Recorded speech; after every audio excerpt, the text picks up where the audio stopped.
Ya, pertama kaitannya dengan laporan ilegal akses itu ya, yang memang berapa bulan sebelumnya itu sudah pernah dilaporkan oleh Nikita ya.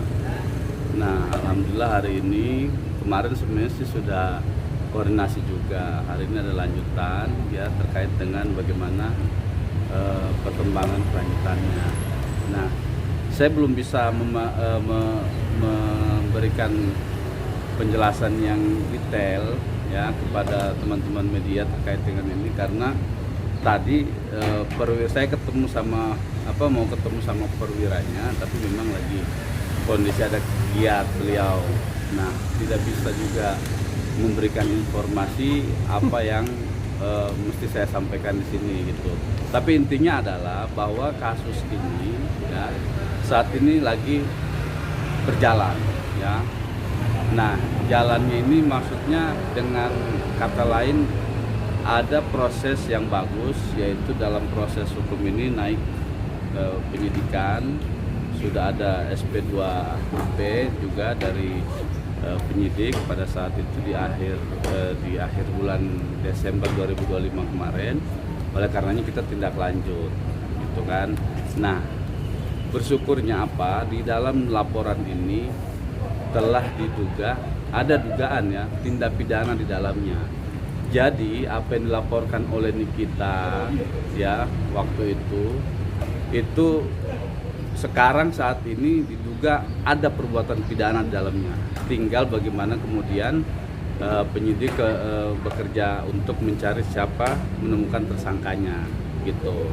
Nah, jadi tinggal satu tahap lagi sih sebenarnya ini. Saya berharap ya dari teman-teman kepolisian juga ya, dalam hal ini Polda Metro Jaya untuk bisa melaksanakan tugasnya dengan baik terkait dengan laporan kita ini, gitu sih.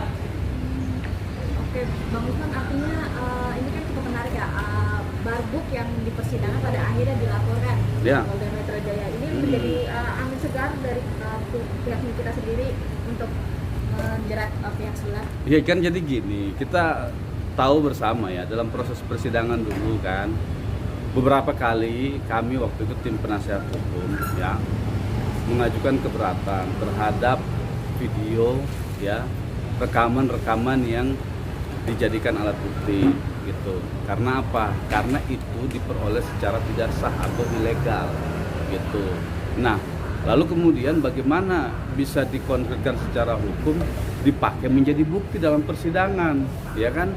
Nah, buktinya mereka kita pakai buat ngelapor gitu. Bukti yang mereka pakai rekaman segala macam itu yang katanya di situ nih kita Mail ya melakukan ancaman, meras dan lain sebagainya. Ternyata itu semua secara hukum ilegal gitu. Jadi dia memasukkan bukti diduga ya itu adalah bukti-bukti yang ilegal. Maka kita laporkan ke pihak kepolisian gitu. Bang, tapi kalau boleh diingatkan lagi untuk RG dan juga suaminya sudah dipanggil ke kepolisian. Oh, kalau itu saya nggak tahu ya untuk dia dipanggil atau tidak. Tapi yang jelas ini kami mau koordinasi terkait dengan ini, pengen tahu ini tindak lanjutnya apa. Apakah harus misalnya gini, oh ini kita harus diperiksa lagi, ya kan? Nah, kalau diperiksa kita harus diperiksa lagi, misalnya ya kami minta dari rutan untuk didatangkan kita ke sini, atau teknisnya bagaimana nanti terserah dari pihak penyidik gitu.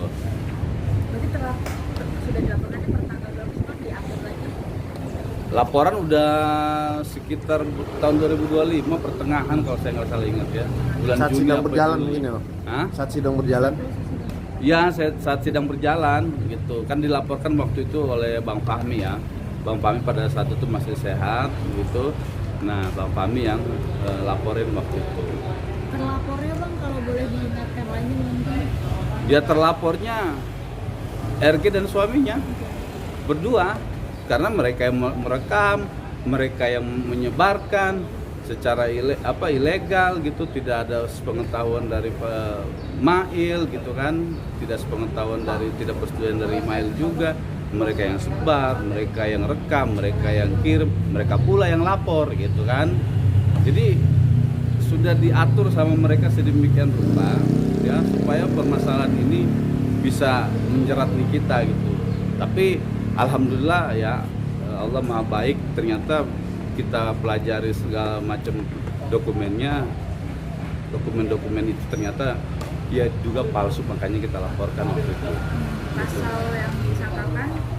Pasal yang disangkakan ini kaitannya dengan pasal 47, junto pasal 31, junto pasal 48, junto pasal 32, Undang-Undang ITE. Gitu. Jadi ada 4 pasal. Isinya apa Bang? Pasal itu apa?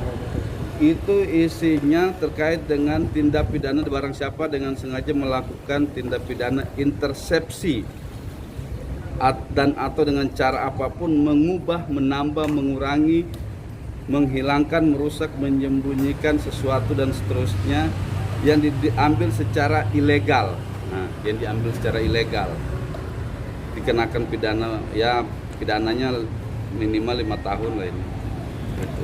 Bisa ditahan kok kalau ini. Kalau tersangka bisa ditahan kok ini.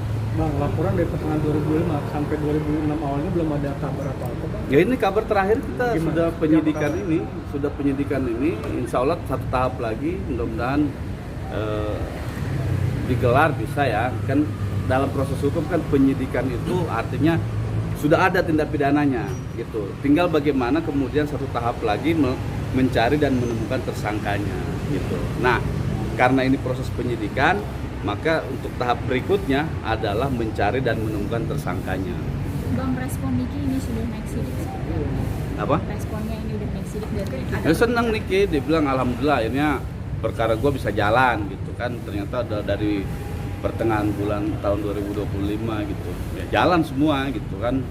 Nah memang kemarin karena fokus di pengadilan sehingga kita semua, kami tim penasihat hukum kurang update ke sini gitu kan, sehingga karena kemarin terfokus di pengadilan negeri gitu, apalagi ada banding, kasasi dan lain sebagainya gitu sih.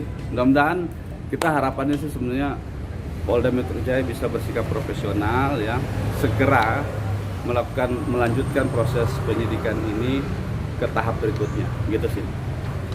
Oke. Thank you Bang. Thank you Bang. Oke, makasih ya. PMH kapan Bang? Nanti apa sampai lebaran? Besok Besok. Iya.